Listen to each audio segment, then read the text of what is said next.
Olá! E então voltamos, né?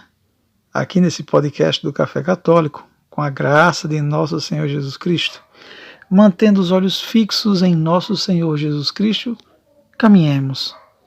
Logo, logo se aproxima a Páscoa do Senhor, mas antes da Páscoa, estejamos com Ele também, de pé, junto à cruz, na Sexta-feira Santa.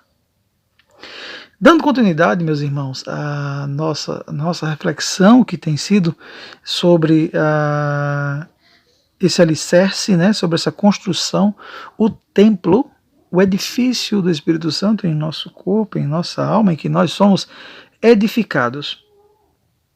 Porquanto já falamos do alicerce, das paredes e falamos até mesmo das moradas, primeiras moradas citadas por Santa Teresa de Jesus, Santa Teresa de Ávila.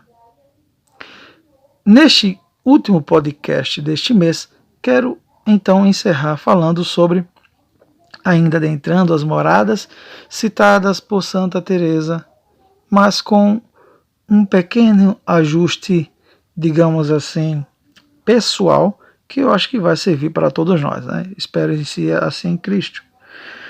Meus irmãos, quando nós entramos nessas moradas, né, que nós precisamos nos livrar lembram das chamichugas? Vejam os podcasts passados, tá?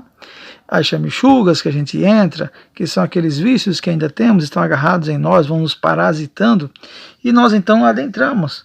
E quando adentramos, temos que fazer uma constância de oração, com a determinada determinação, como falava Santa Teresa de Jesus. E que cada tijolo é uma oração que a gente faz, a manutenção.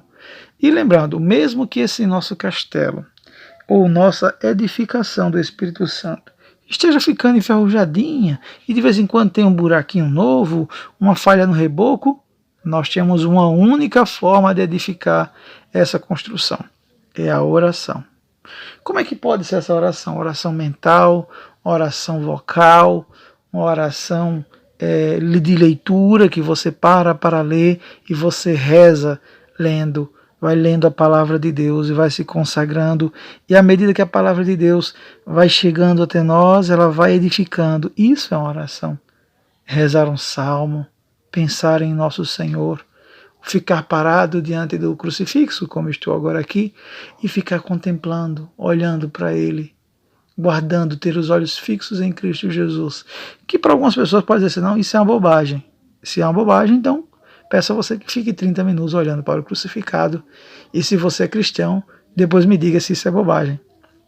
Tá? Porquanto, vamos adiante.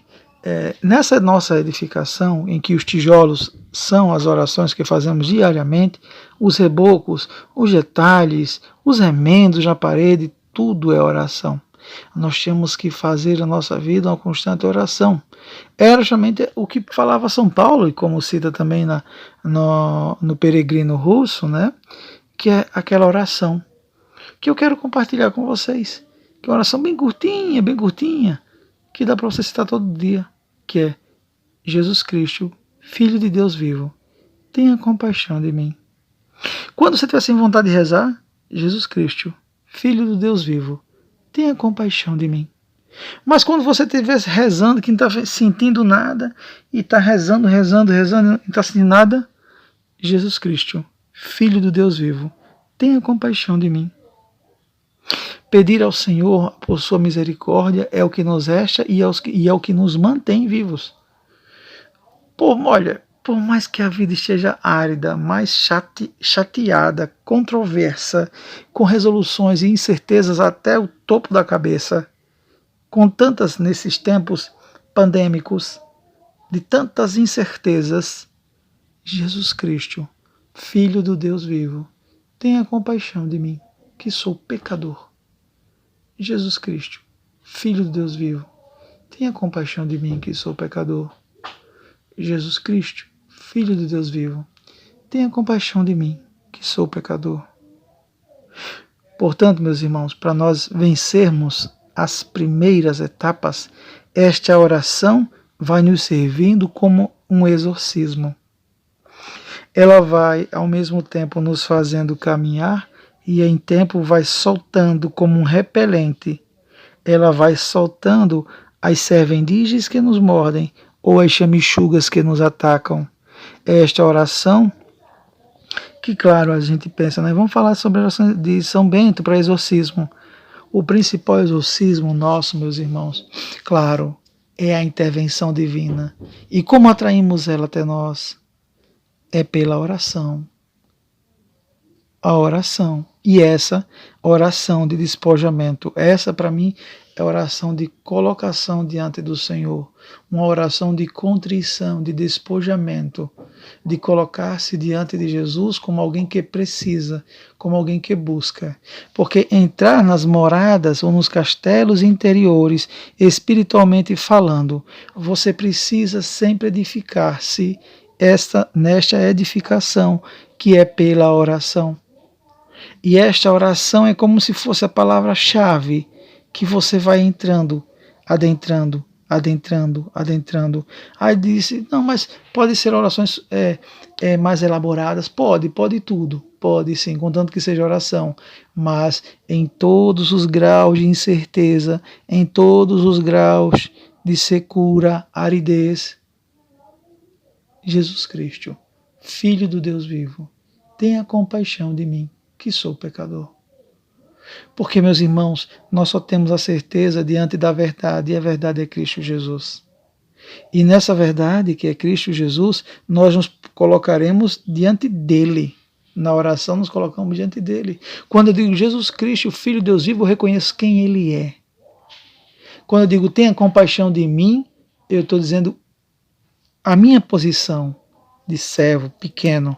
E digo que sou pecador. Reconhece quem eu sou. Então, quem eu sou se coloca diante do eu sou. É assim que tem que ser. Quem eu sou diante do eu sou. E essa luz é a verdade. É a luz da eterna misericórdia com a luz sobre as trevas dos meus pecados. Daquelas chamichugas agarradas em mim, daquelas servendiges, aqueles meus medos que me impedem de consagrar-se totalmente ao Cristo, totalmente ao seu sagrado coração. Jesus Cristo, Filho de Deus vivo, tenha compaixão de mim. Liberta-me, Senhor, de mim mesmo. Quanto menos eu for de mim e for todo vosso, ó Senhor, mais livre eu serei. Mais livre eu serei, Senhor, e sou, quando me coloco aos vossos pés. Escravo, Senhor, da vossa misericórdia. E glorioso eu sou, Senhor, pela vossa misericórdia. São Paulo diz que nós somos justificados pela graça, não quer dizer que não tenhamos que ter obras de misericórdia, porque até agora não vi nenhuma flor que ao menos exalasse a sua cor, o seu perfume. Porquanto aqueles que são atingidos pela misericórdia de Deus, ou eles têm cheiro, ou eles se mostram com o cheiro da graça que receberam. A graça nos santifica e essa graça produz frutos. Frutos primeiro em mim, primeiro em você, e depois exala para todos os outros. Pois bem, meus irmãos, espero que tenha sido de muito proveito para todos vocês esse podcast. Querendo saber mais, acompanhe-nos e compartilhe esse podcast. Siga-nos no nosso canal, ative o sininho e vamos evangelizar. A iniciativa do Café Católico, esse apostolado, é para a nossa santificação. Não estou pedindo para se banhar 7 vezes no Rio Jordão. Estou pedindo para clicar e compartilhar. A salvação chega, às vezes, por meios muito frágeis, pequenos, débeis. E a nossa missão é evangelizar. Até um próximo encontro. Salve Maria Imaculada.